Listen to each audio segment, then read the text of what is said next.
চম্পাশাড়ি মোড়ে মেলা বসেছিল। শিলিগুড়ির রথের মেলায় এই ফলটা পাওয়া যায়, এটার নাম লটকা। দেখো কত মাটির তৈরি জিনিস বসেছে, সব ঘুরে ঘুরে দেখেছি আমরা। তারপর মায়ের কাছে বায়না করেছি, এটা কিনে দাও, ওটা কিনে দাও। মা আমাকে অনেক কিছু কিনে দিয়েছে। তারপর আমি নাগরদোলনাতেও চলেছি।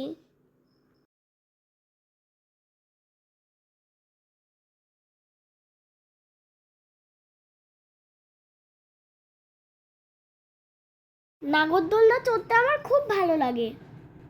আমি কিন্তু একটুও ভয় পাই না, কিন্তু আমার মা ভয় পায়।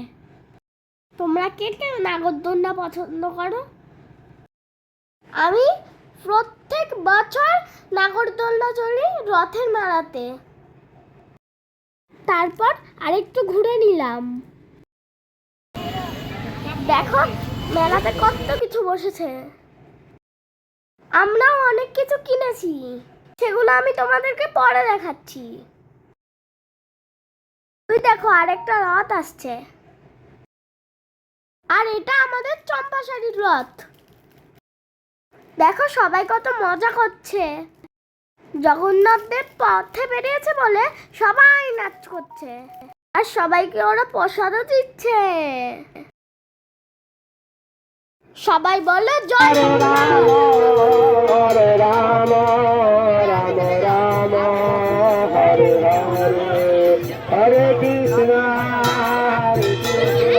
হরে কৃষ্ণ হরে হরে হরে রাম হরে রাম।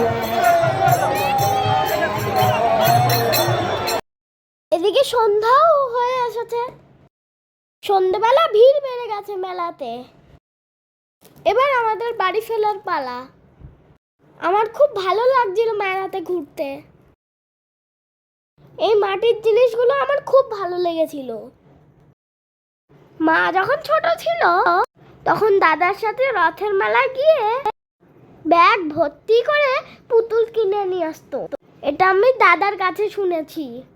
আর রথের মেলায় জিলিপি না খেলে হয়, তাই লাস্টে একটু জিলিপি নিয়ে বাড়ি চলে এলাম। সবাইকে রথযাত্রার শুভেচ্ছা।